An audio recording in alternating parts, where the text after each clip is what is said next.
On the topics of UFOs, secrecy and consciousness, I welcome Robert M. Wood, or Dr. Bob.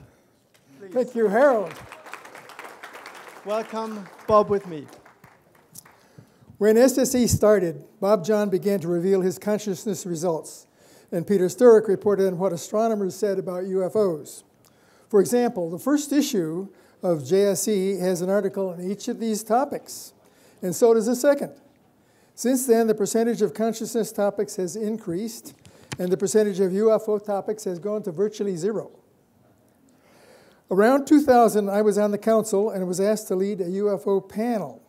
But because of my own work on authenticating questioned leaked classified documents, I insisted that the subject could not be properly studied without revealing attempted government secrecy. The council would not accept that recommendation. For this audience to understand, I need to share my relevant background very briefly. I intentionally got my PhD in physics to become a better engineer,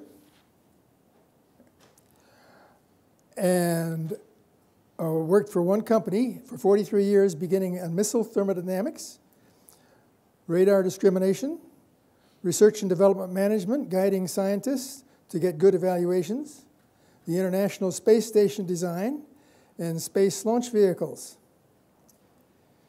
During that time, by coincidence, I was asked by my management to run a project to find out how UFOs might work. And we spent $600,1969 of company money without access to any classified information and did not find out. Here's an article summarizing this work. After I retired in 1990, I received an inquiry from one of the men I hired for this company UFO project, Stan Friedman, asking if I was interested in authenticating a fax he had received from a colleague called Extraterrestrial Entities in Technology, Recovery and Disposal, a special operations manual published by the government printing office. Kind of looked like this. I said yes, and I'm going to share a bit of information on this one document because it is so important. I personally made superb copies from the 35mm negatives that were exceptionally legible and took them to the government printing office to authenticate. The result of printing expert Robert McCarter was, based on content, I'd say that this is a hoax. But based on the details of the font, there's no question but that this document was printed either in this building or in the basement of the Pentagon in 1954, just like it says. Here's the cover page showing the title and agency authorizing the printing Majestic 12. McCarter went on to say, the raised Z gives it away because only on hot-leaded printing presses in use at that time had the Z's raised due to crud occurring on the lead slugs of the rarely used letters like the Z. This document specifically states that deceptive methods are to be used to confuse the public about the reality of recoveries of downed UFOs. See one of the raised Z's with that blue arrow. Copies of an authentication analysis are available for those who are interested.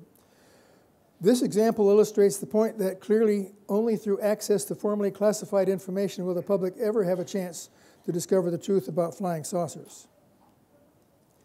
Continuing my post-retirement journey, the reputation I received for authenticating this manual resulted in multiple sources sending thousands of classified pages to a middleman, Timothy Cooper, who in turn ultimately sold them to me for the purpose of getting the truth out.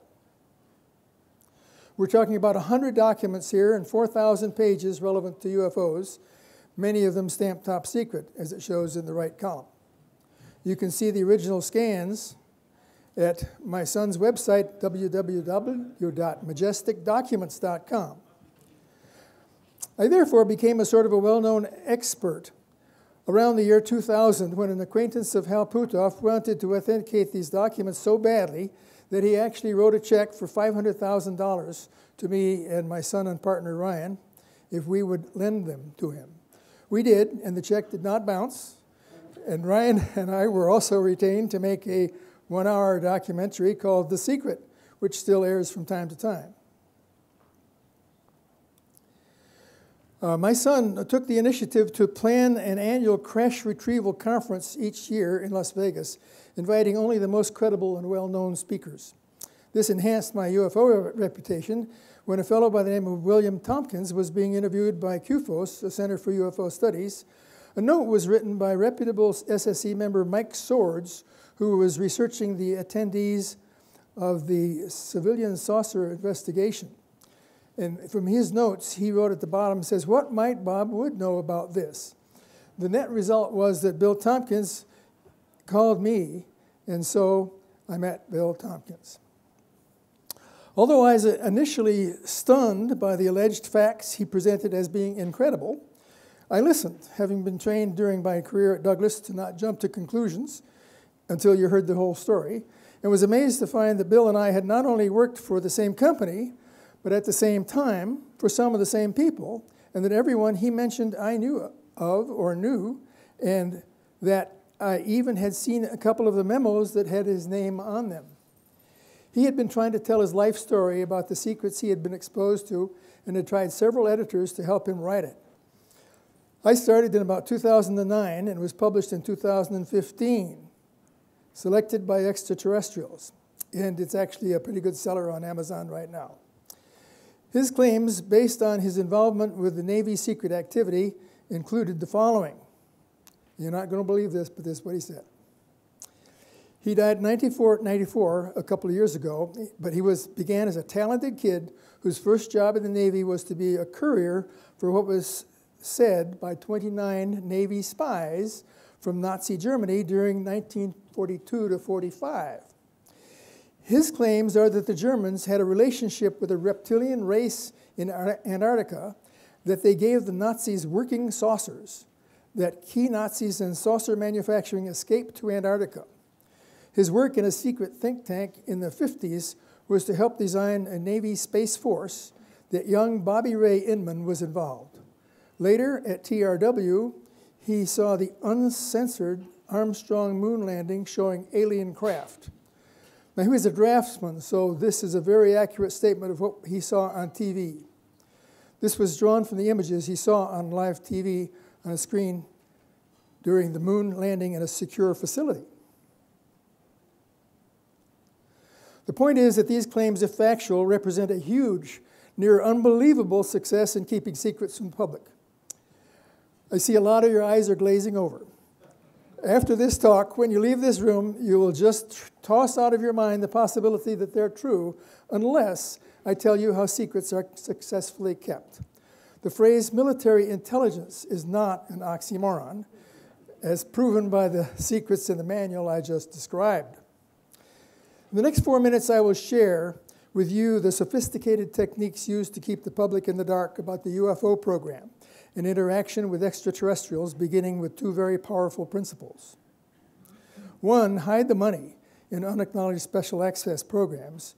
Two, create a secret court for classified testimony that might affect national security, FISA, the Foreign Intelligence Surveillance Act. Beyond these principles, however, there are about 5 different procedures used to ensure continued secrecy as effective as those of the Manhattan Project that kept the secrets of the atomic bomb from the public so effectively. Compartmentalization is the basis of good secrecy, so that no one person knows the whole story, using SCIFs or special compartmented information facilities.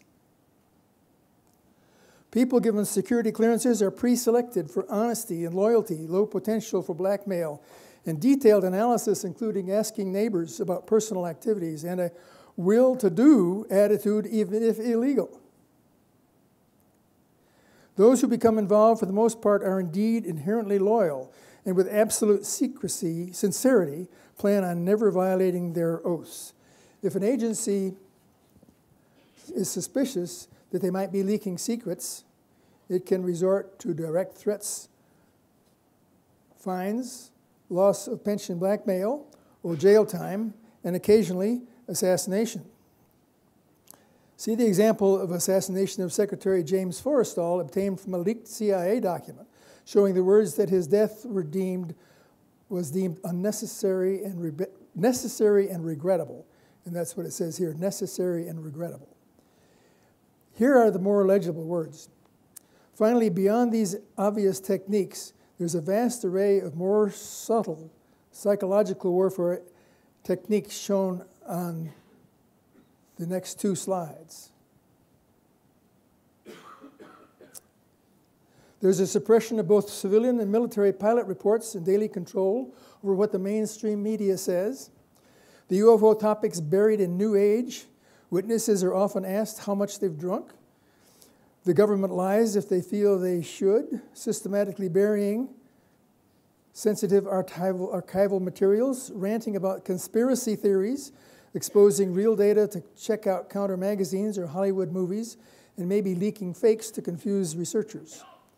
Here's an example of what one I used to think was a fake, but now I think it's actually authentic. This top secret memo, obtained from Bill Hamilton, who worked at Area 51, reconstructed the shredded teletype signed by George Bush in 2003. It was in order to remove 2 projects from the control of the government Majestic 12 program and put them under the control of someone else. Okay, now you know that secrets can be kept. I'm going to share with you what some more of the key secrets are that have been completely kept from the history books. Interestingly, an early secret was related to consciousness when a German girl named Maria Orsic was allegedly in contact with an alien race near Antares, and they told her telepathically how to build a flying saucer using gravity-controlled principles. She worked with a Professor Winfried Schumann, and the first flight was completed in 1924. After the Nazis came into power, they had explored the Antarctic caverns and signed a treaty with an evil alien species who would help them try to conquer the world. The aliens donated some completed craft to the Germans, who were covertly trying to manufacture them for the war, as shown in the flight tests of the Haunebu 2 in 1942, followed by the huge Haunebu 3 or 4. A German naval officer was the first man on the moon in 1942. And now there was a lunar operations control with thousands of personnel. Operation Paperclip admitted about 5,000 technology Germans, including Werner von Braun, many of whom helped on our reverse engineering of alien recovered craft. Operation High Jump in February 1947 attempted to destroy the German Nazis in the Antarctic, but they were badly defeated by the beam weapons mounted in alien saucers. Then Operation High Jump. The net result was a standoff until about 1952, when large numbers of Nazi craft overflew Washington, D.C. for 2 weekends in a row, and Truman was forced to sign an agreement to not attack the Antarctic bases. Later, in 1954 and 55, Eisenhower also signed treaties with a gray alien race to get access to their technology in exchange for permission to abduct a few people and return them. But the aliens didn't follow the terms agreed, giving us some technology but using some of the abductees for various genetic experiments. He also signed a treaty with a Nazi reptilian Antarctic group. Meanwhile, the Navy had started reverse engineering the craft they had recovered at the so-called Battle of L.A., when 2 craft were shot down in February 1942. The Douglas Think Tank Task Group was asked to develop kilometer-long Navy craft laid out by draftsman William Tompkins, dated 1954 in his hand. And that's actually the 1954 in his handwriting. Later, young Bobby Ray Inman managed this project to develop craft that were refined to work with gravity-controlled engines and wound up becoming the basis of the Solar Warden project, allegedly protecting our system from intruders in the 1980s. The other part of the secret program, space program, was created by the CIA and the Air Force, including testing at famous Area 51. This is described in exceptional detail by Michael Salla in his new book, The U.S. Air Force and the Secret Space Program.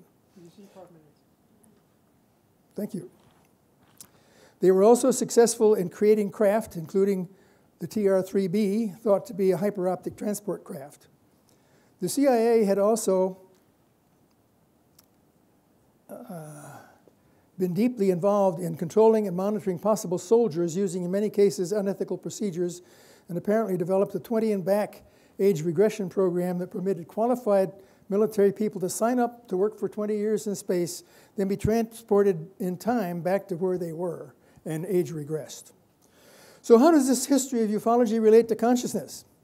I will offer some simple examples, one relating to healing, one about psychic communication with aliens, and one with psychic kinesis. The healing example is here. This is from an official Blue Book report where this deputy sheriff had been bitten by his baby alligator that morning, and he was in pain. So he had the chief ride along with him, and they were illuminated by a blue beam. And they tried to chase the UFO all night, but they didn't catch it. But when they were having breakfast in the morning, he realized that his finger didn't hurt anymore. So he took off the bandage, and it was all healed. The next morning, there was no scar. The second would be telepathic communication. The source of this is a CIA whistleblower, Stein, at the end of his life, willing to tell all that he did relevant to the UFO alien program. An alien called J-Rod, drawn here, was kept at Area 51, who was interviewed by both Edward Teller, and a skilled and talented microbiologist, Dan Crane. J-Rod was being regularly given shots to keep him alive. Crane was in constant psychic communication every time he approached J-Rod. Interviewers covered their ears, but they still could hear him loud and clear. Details are in a copyrighted but unpublished manuscript called Area 51 Whistleblowers by deceased researcher C. Ronald Gardner. Mind control of the craft. In a crash retrieved in Socorro, New Mexico before the Roswell crashes, we found control panels that had a keyboard sized for small six-fingered alien hands with depressions for the places where the fingers would be placed. This was interpreted as a way of enhancing consciousness, presumably to control the flight of the craft. 3 more minutes. 3 more. Okay. When I read Thomas Kuhn's Structure of Scientific Revolutions for the first time, I subconsciously knew that quantum mechanics was going to be modified. My quantum mechanics professor at Cornell was Philip Morrison, and when a student asked him in 1951, is it possible there's something more fundamental than quantum mechanics? Morrison reluctantly said, yes, maybe there is. That is particularly important to me because he was one of the 4 professors who gave me my PhD, and it later turned out, in my document research, probably be the first person who was selected to join Carl Sagan in 1989 on the Majestic 12 UFO program before he died in 1996. You can get the document at cost from my wife, and it's called Aquarius right here in red letters, and tells about the history of the crash recovery program and what one human-like alien told us about how Nikola Tesla was involved when he was interviewed for a year by Harry Truman after the Aztec crash in 1948. In closing, I'm assuming everyone who joins the SSE is eager to understand the whole truth about anomalies as best we can. It became clear to me that much truth emerges from well-kept secrets, and that UFO secrecy could turn out to be critical for anyone trying to write the equations of consciousness, if there are any. Ingo Swann, one of the earliest and probably best of the remote viewers after reviewing the planets, said about space-side intelligences, and if they have achieved high technological control of consciousness that is commensurate with the high technology of their craft, I'll bet they're very good at what we Earthsiders call telepathy. This book is the very best current history summary of ETs and higher dimensional beings. Chapter 10 of an incredibly and comprehensive book called Science and the Soul, the Afterlife and the Shift. My final chart shows a few of the central concepts for UFOs and consciousness and how they might merge. On the left, you can see that some aliens read minds. There are more dimensions than space and time. Multiple visitors relate to our evolution. It's easy to travel faster than the speed of light if you know how to do it. We know that there is evidence that consciousness survives death. Spoon bending works, remote viewing is real, and reincarnation is statistically significant, as you just heard in York Dobbins' speech a little while ago. Will the consilience of ufology and consciousness lead us into 30th century science? As noted by the famous scientist Alan Hynek, there will be a 30th century science. We suffer perhaps from temporal provincialism, a form of arrogance that has always irritated posterity. you could have Q&A now.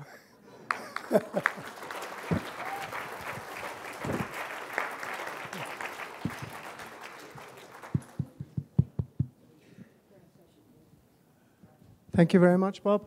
So we have questions. May I start the first ones? Are you actually suggesting that these Nazi aircraft and aliens are still hiding and freezing their asses off down in Antarctica?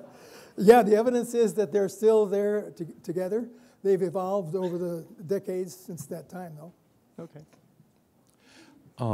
Okay, this is a very minor point, but what I heard really bothered me. I mean, the major points are much too big to deal with in a Q&A session, but how did Truman interview Tesla in 1948 when Tesla died in 1943? No, I think you misheard what I said. What I said was that Truman had the opportunity to interview an alien who was recovered from a crash in 1948, where the alien had been recovered and was willing to stay for a year and chat with us. And so his words are actually described in this document I mentioned called Aquarius. It's got a whole chapter on what the aliens said about our society. A very interesting reading.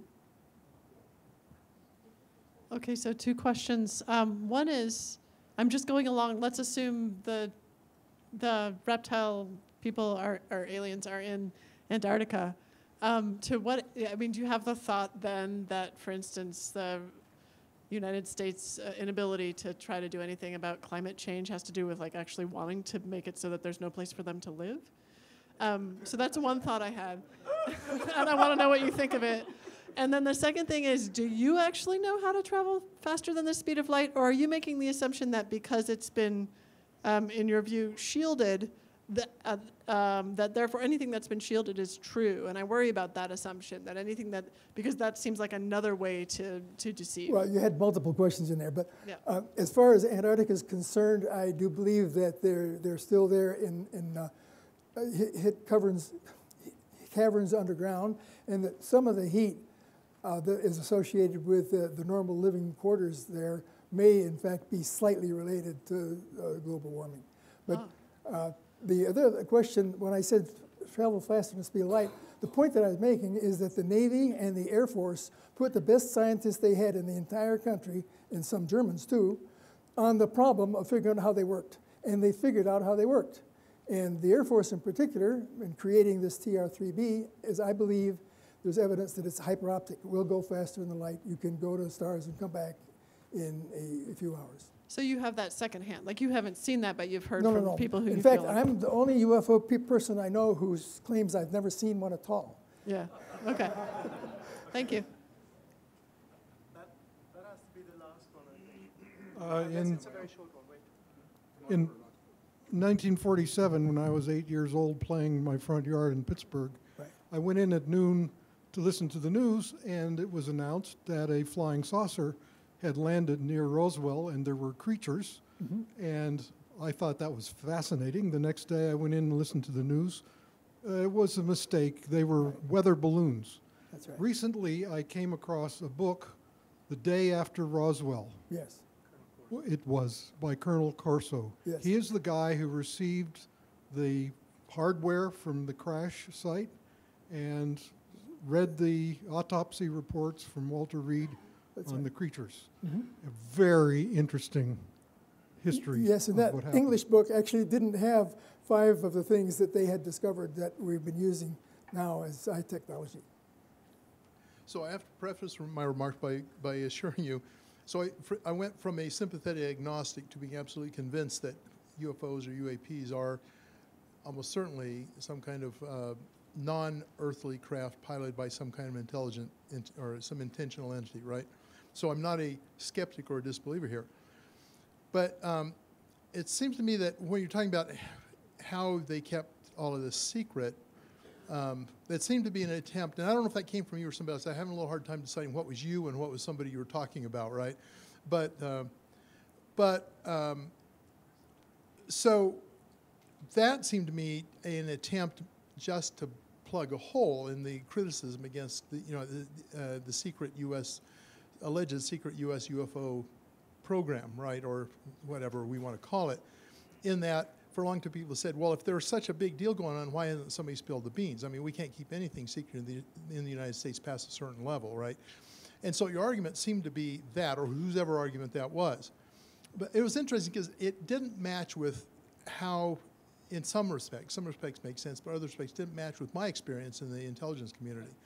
One, for example, was this use of SAP, of UCSAP, so Unacknowledged Special Access Program.